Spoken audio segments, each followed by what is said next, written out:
Shalom Ouvracha. Je veux être en bonne santé. Je veux guérir. Comment on fait pour guérir? Comment on fait pour être en grande santé? En bonne santé? Alors regardez, on va réfléchir ensemble. Et si Dieu veut, on va réussir. Vous allez voir comme la Torah, elle est extraordinaire. La Torah, elle peut transformer un homme. Elle peut transformer une femme. Oui, on a la possibilité, nous, de décider à 90% d'être en bonne santé, de guérir. Venez. Alors, une fois j'étais à Genève et je rencontre un monsieur et je lui ai expliqué que je suis en train d'écrire un livre sur la guérison. Alors il m'a dit, il s'appelle David, je dirais pas le nom. Il me dit, un grand monsieur, il me dit, écoutez Rav Attali, écoutez cette histoire qui m'est arrivée. J'ai eu des problèmes financiers, j'avais une très grosse boîte, j'étais très riche. Et puis d'un seul coup, il y a un moment où on dégringole. On s'aperçoit que c'est pas entre nos mains. On s'aperçoit que on est en train de tout perdre. Une fois, encore 2 fois, 3 fois. Et on s'écroule. Ouais, j'en peux plus là. Ça y est. Et alors là, j'en ai marre. Je suis foutu. Je crois que d'avoir dit cette parole, elle m'a porté malheur. Et là, après la dernière nouvelle que j'ai eue, encore une autre catastrophe financière, j'ai dit, ça y est, je vais mourir. À ce moment-là, j'attrape une crise cardiaque. Je m'écroule par terre. Je sens que je vais m'évanouir. Et puis d'un seul coup, je dis, mon Dieu, j'ai une femme, des enfants, j'ai pensé comme ça dans ma tête. Je veux m'en sortir. C'est dommage de terminer comme ça. Et je sens que je m'en vais. Et puis d'un seul coup, au moment où je m'en vais pour partir, je sens que je vais mourir. J'entends une voix qui me dit, je suis là. Why? Quand j'ai entendu Dieu qui m'a dit, je suis là, j'ai repris des forces. Et je suis commencé à remonter. Et je vois tout le monde autour de moi. Ça y est, il revient à lui, ça y est. Et j'ouvre les yeux, je vois ma femme, je vois des gens. Je savais que j'allais vivre. Il y a des fois, par la peur, on peut mourir. La peur, c'est quoi? C'est une pensée forte, négative. Le Rav Chaiki, il dit, de tomber dans la boue, c'est normal. Mais de rester dans la boue, c'est animal. On peut être tombé malade. Mais si on reste dans la maladie, et on répète, et on ronronne dans la maladie, alors à ce moment-là, on ne peut pas s'en sortir. Il faut croire qu'on peut s'en sortir. La Emouna, elle peut transformer la maladie. Alors regardez. Viktor Frankl, c'était un très grand psychanalyste, psychiatre, neurologue. Et voilà que c'est un juif. Donc ils l'ont pris à Auschwitz. Et Auschwitz, dans ses travaux forcés, dans cet enfer-là, il regarde les gens. Et puis il y a quelque chose qui l'étonne. Il voit des gens forts, baraques, en super santé. Il se dit, celui-là, il va tenir au moins 1 an, 2 ans, peut-être jusqu'à la fin de la guerre. Puis d'un seul coup, il voit que cet homme-là, Au bout de 3 mois, il s'éteint. Bon. De l'autre côté, il voit un petit chassid, tout gringalé, qu'à une petite brise, il a déjà le nez qui coule. Même en été, il se balade avec les charpes de peur d'attraper froid. Et il se dit, bon, celui-là, avec l'hiver, les souffrances, il va pas tenir. Même pas un mois. Et voilà que il tient. Il tient 3 mois, 6 mois, 1 an, 2 ans. Mais comment c'est possible? Alors qu'il avait toutes les malchances de ne pas tenir. Il a tenu. Et cet homme fort, il s'est éteint au bout de 3 mois. Alors il dit, je ne comprends pas, qu'est-ce qui se passe là? Alors il a essayé de fréquenter ce petit chassid. Et d'un seul coup, il voit que ce petit chassid, dans cet enfer, dans ce noir, dans cet obscur de Auschwitz, il est là avec son schéma Israël. C'est vrai qu'il est cassé, il a perdu sa famille. Mais il est là, il s'accroche à Dieu. Il cherche à faire des Netilat Yadayim le matin.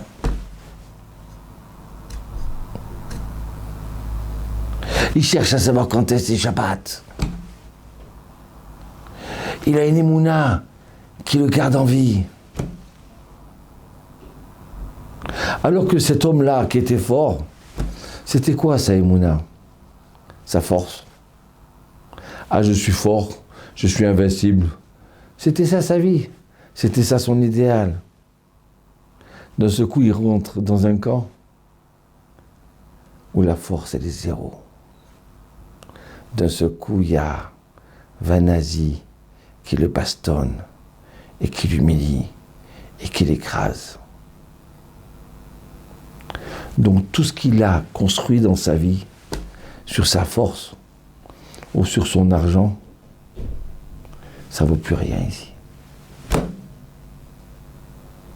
Donc il n'a plus de raison de vivre. Il s'efface. Il n'est plus là. Il se laisse mourir. Alors que ce chassid-là, cette foi, cette émouna, c'est ça qui le garde en vie.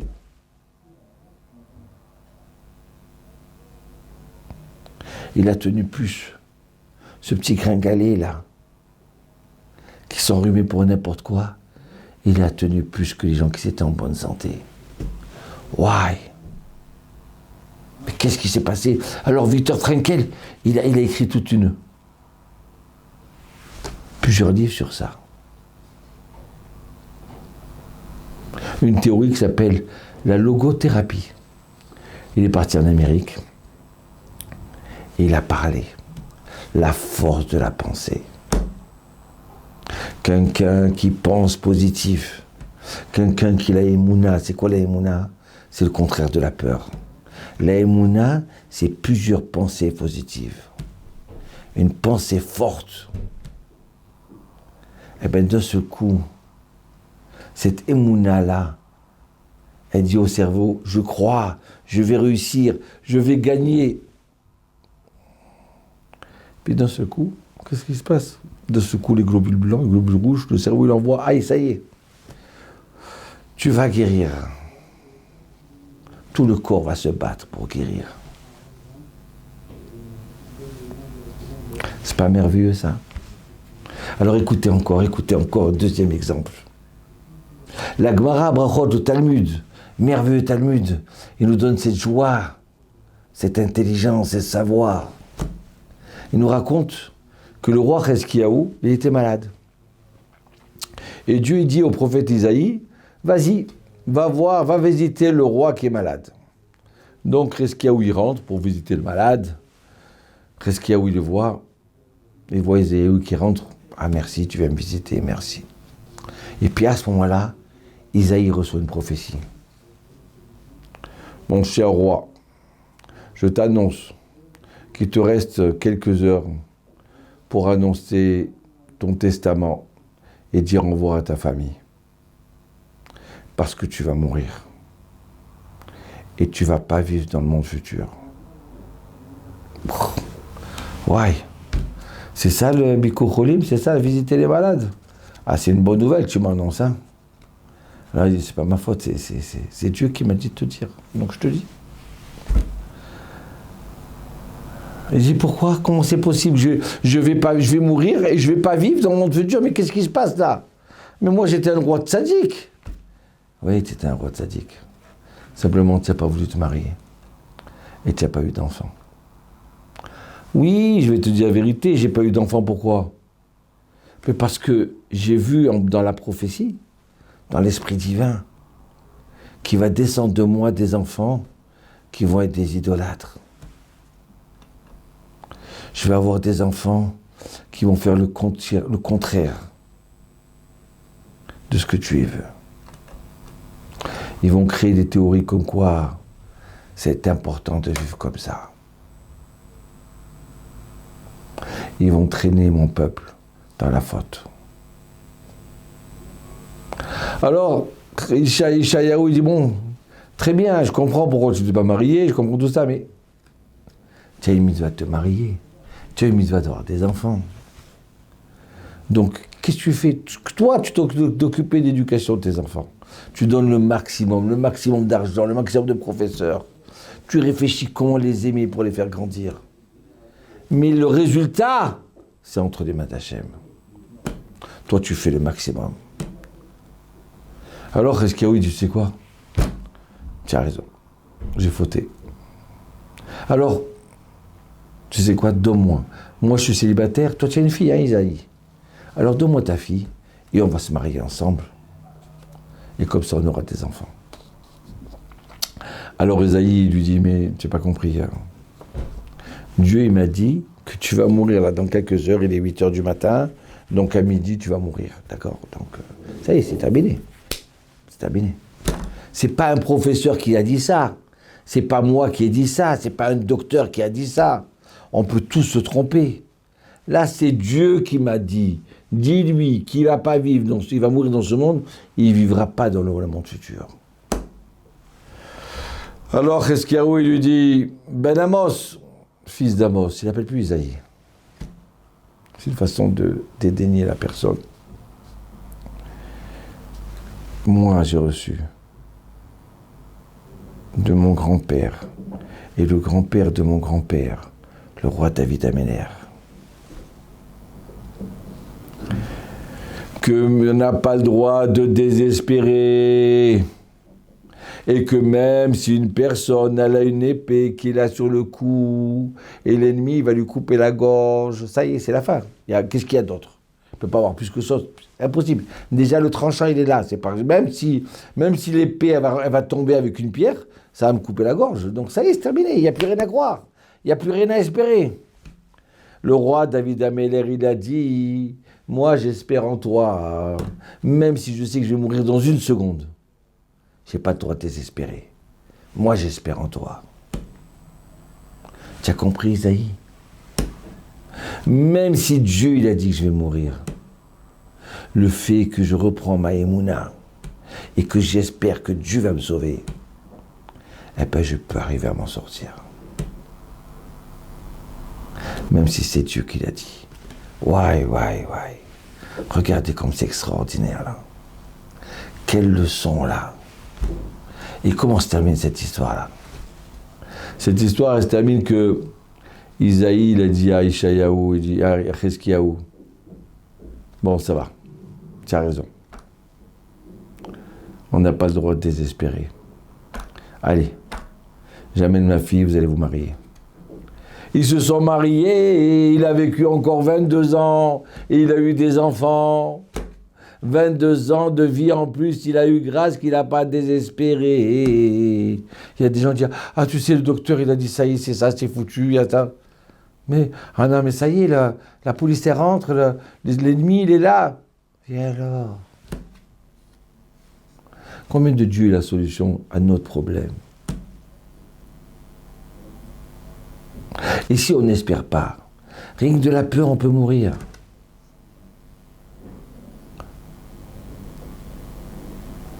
Vous avez vu cette leçon extraordinaire du roi Chezkiyahu, le roi de l'espoir, le roi de la Emouna. Aïe, aïe, aïe, aïe, aïe, aïe, aïe, aïe, aïe, même s'il y a une épée qui se le court comme qu'il a, j'ai pas le droit d'avoir peur, j'ai pas le droit de désespérer, je dois espérer en toi. Et avec l'aide de Dieu, je serai sauvé. Ce qui est sûr, c'est que si je désespère, alors c'est foutu. Même si c'est un être humain qui s'est trompé, il lui a dit tu vas mourir, en fin de compte tu vas mourir. Par la peur, il va mourir. Même si c'était une personne qui était en bonne santé, eh bien par la peur, il va mourir. Parce qu'il a baissé les bras. Alors une fois, j'étais chez le docteur, j'étais malade. Je suis malade. Et voilà que le docteur, il me revoit et tout. Il me dit, bon écoutez, ça va aller. Prenez tel médicament et c'est bon, c'est rien de grave. Je sors de là-bas et je rentre chez moi. Et ma femme me dit, alors ça s'est bien passé? Oui, bon, prochain, j'ai passé. Tu as des médicaments? Oui, oui. Alors tu vas les acheter? Non. Pourquoi? Ben, je vais mieux. Comment tu vas mieux? Ben oui, je vais mieux. On attend quelques heures. Des fois, on sort du docteur, on se sent déjà soulagé. On est bien. Le docteur, il a été confiant. Le docteur, il m'a redonné courage. On a déjà guéri en nous-mêmes. Il faut prendre les médicaments de toute façon. Mais ce qui est important, c'est que déjà on se sent bien.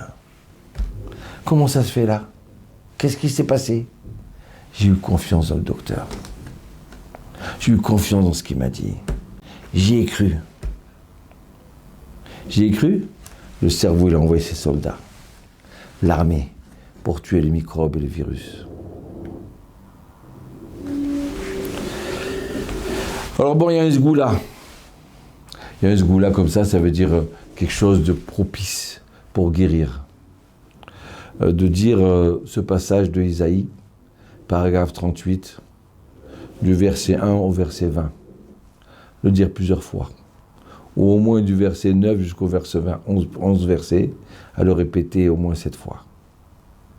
Pour rentrer bien dans notre corps, dans notre tête. Que la Emouna, elle peut tout changer. Ce qu'il avait vu le docteur, professeur Viktor Frankl, nos sages le savaient depuis 2000 ans, depuis des milliers d'années. La force d'y croire. Alors regardez, on va vous ramener encore quelques exemples pour se relever. Écoutez, je sais que vous allez être malade, certains.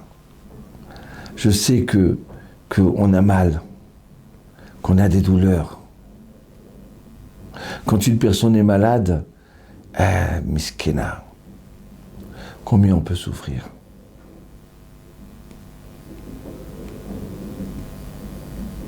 Combien? Mais je comprends votre douleur. Je comprends votre maladie. Je comprends que d'un seul coup, vous êtes déstabilisé. Mais je ne dois pas rester avec cette compréhension. Je dois vous donner les forces pour vous relever. Je dois vous donner les forces pour rester en bonne santé. Vous comprenez? Alors regardez cette histoire-là. La Gemara, le Talmud de Brachot, page 5. Il raconte que Rabbi Chia est tombé malade. Rabbi Chia est tombé malade. Mais quand on dit malade, c'est vraiment malade, catastrophique. Il ne peut plus bouger. Il est par terre. Avec une petite couverture. Et là, Rabbi Yochanan, il rentre. Il va aller visiter le malade. Il rentre et lui dit,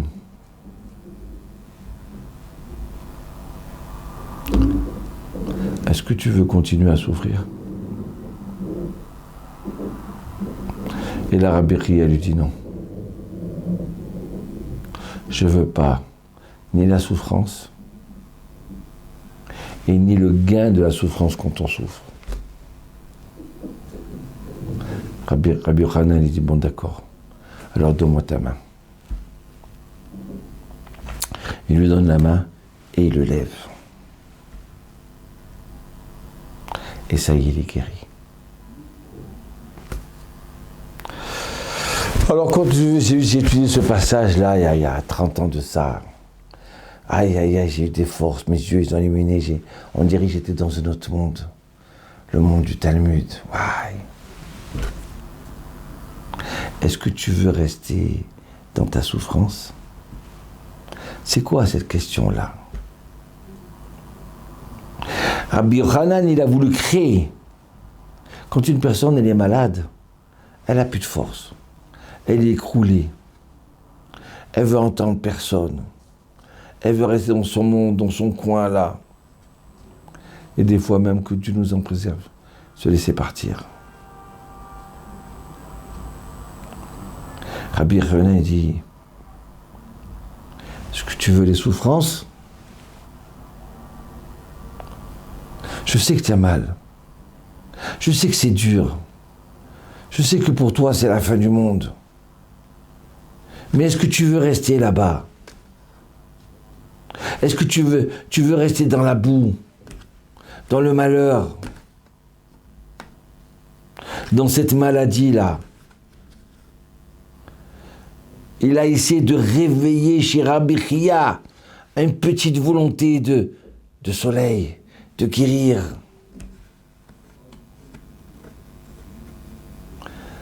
Et là, Rabbi Chia lui dit, non, je ne veux pas être malade. Non, je ne veux pas rester dans la souffrance. Et là, quand il a dit non, il a semé dans le cerveau de Rabbi Chia une petite volonté, une infime volonté de vouloir guérir. Et il lui dit, tu veux guérir? Donne-moi ta main. Vas-y, donne-moi ta main. Il lui donne la main et il le tire. Je vais t'aider à sortir de là. Et là, il guérit. Regardez comme c'est merveilleux. Regardez ce que nous apprend le Talmud. Aïe, aïe, aïe, Rabbi Yochanan. Il a guéri Rabbi Chia. Ben non, c'est Rabbi Chia qui s'est guéri. Parce qu'il a voulu s'en sortir. Alors j'étais avec cette pensée-là, ça fait quelques années que je pense à ces choses-là. Alors j'ai rencontré un ami à moi. Je lui dis, moi, est-ce que ça t'est arrivé une fois, toi qui es dentiste, d'avoir 2 patients avec le même problème?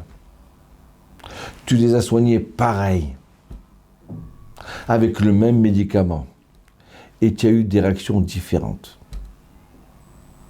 Alors il réfléchit, notre cher Yaakov, je pense, non c'est pas Yaakov, ok, notre cher dentiste. Il me dit oui, ça y est, j'ai eu 2 personnes. J'ai eu 2 personnes qui avaient un problème, je les ai soignées, et là je lui dis, vous savez monsieur, bon écoutez, dans 10 jours ça ira mieux. Dans 10 jours, vous serez guéri. Avec ce que je vous ai fait. Alors là, elle m'a dit, quoi? 10 jours? Je vais rester avec ça? Mais pourquoi pas tout de suite? Oh là là, j'ai pas de chance. Oh, je savais, tout le temps, je porte la couche-couronne, moi. Pourquoi 10 jours attendre? Oh là là, ben maître, j'en ai marre, hein. J'en ai marre, ça me fatigue la tête, cette vie-là. Eh ben, ça n'a pas duré 10 jours. Ça a duré 15 jours. Et j'ai eu un autre patient avec ce même problème-là. Et je lui dis, voilà, écoutez, bon, ça va prendre 10 jours et dans 10 jours, ça sera pas mal, vous en sortirez. C'est bon. Quoi? 10 jours, ça y est, après c'est terminé? Oui, bien sûr. Oh, mais c'est merveilleux ça. Oh, vous êtes un docteur extraordinaire. Vraiment, je vous remercie. Bémet. 10 jours, ça va. 10 jours, on ferme les yeux, hop, on y arrive dans 10 jours. C'est bon, c'est bon, c'est bon. Eh ben, écoutez-moi bien, monsieur le rabbin. Au lieu de 10 jours, ça a duré 6 jours, sa maladie. Le fait qu'il ne s'est pas plaint, le fait qu'il a été joyeux, le fait qu'il était sûr qu'il allait guérir, eh ben, il a créé la solution. Il a guéri plus vite. Alors que l'autre, en pleurant et en grognant et en désespérant, il a rallongé sa maladie. J'ai tapé des doigts comme ça, des mains, j'ai dit, purée, c'est ça, c'est ça. Puis Dieu, ce que je pensais, notre tête à nous, notre émouna, notre cœur, notre façon de réfléchir, elle peut changer notre vie. Il y a des gens qui sont en bonne santé, que par la peur, ils peuvent tomber malades. Aïe, aïe, aïe, aïe, aïe, aïe, aïe, aïe, aïe. Écoutez bien ça. Écoutez, parce que Bémet, je veux qu'on soit conscient et qu'on reste en bonne santé, qu'on guérisse. Alors je vous donne quelques exemples pour montrer comment c'est fort, comment c'est possible. Alors Hana, elle n'arrive pas à avoir d'enfant. Ça fait des années qu'elle est mariée avec le tzaddik Elkana. Et ils vont au temple à Shiloh pour prier. Et là, Elkana, il lui dit, voilà, ben, tiens, mange. Non, j'ai pas faim. Je ne veux pas manger. Et Elkana lui dit, pourquoi tu pleures? Pourquoi tu ne veux pas manger? Parce que tu n'as pas d'enfant. Elkana lui dit, mais je t'ai déjà dit que pour moi, tu es une femme tellement extraordinaire que tu vaux 10 enfants. Tu es ma joie de vivre. Et là, Elkana va au temple, sans manger. Et elle se met à pleurer. Et elle balbutie. Elle parle doucement. Mon Dieu, je voudrais le ventre que tu m'as donné, ces entrailles qui sont faites pour avoir des enfants. Je voudrais que tu me donnes un enfant. Et là, Élie lui dit, mais excusez-moi, madame, mais si vous êtes ivrogne, c'est pas votre place ici. Ici, c'est un temple. Alors elle dit, non, mais je ne suis pas ivrogne. Élie à Cohen, le grand Élie, le grand rabbin d'Israël, le grand Cohen Gadol. Simplement, je parle doucement. Je demande à Dieu d'avoir un garçon, un enfant. Un enfant, oui. Et là, Élie s'aperçoit qu'il a fauté, qu'il s'est trompé. À ce moment-là, il lui dit,